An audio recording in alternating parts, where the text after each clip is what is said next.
عرب کے کسی شیخ کے پاس ایک بہت خوبصورت اور تیز رفتار گھوڑا تھا۔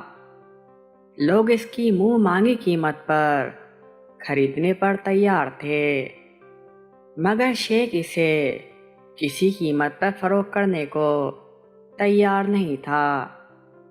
گھوڑے کی شہرت سن کر ایک روز عرب کا نامی گرامی شہ سوار شیخ کے پاس آیا اور ایک کھٹی رقم کے عوض گھوڑے کا سودا کرنا چاہا، لیکن شیخ نے کسی قیمت پر گھوڑا نہ دینے کا پکا ارادہ کر رکھا تھا۔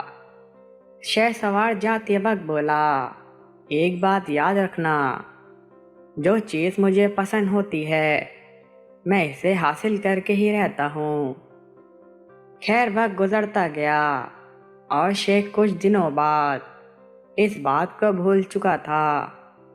ایک دفعہ شیخ گھوڑے پر سوار کسی جنگل سے گزر رہا تھا کہ اس نے راستے میں ایک کمزور اور بیمار آدمی دیکھا جو کسی سواری کا محتاج تھا۔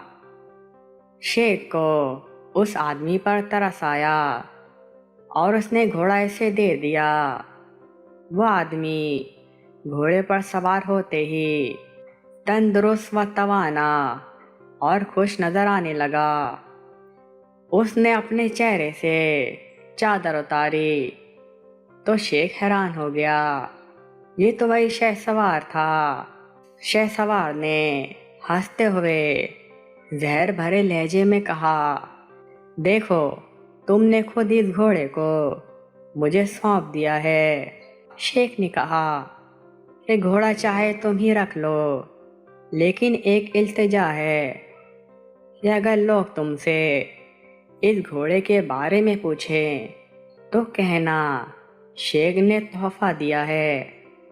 اگر یہ کہو گے کہ شیخ کو بے وقوف بنا کر حاصل کیا ہے تو لوگ ضرورت مندوں پر بھروسہ کرنا چھوڑ دیں گے اور کوئی کسی کی مدد نہیں کرے گا کہ کہیں ہمیں بیوقوف تو نہیں بنایا جا رہا۔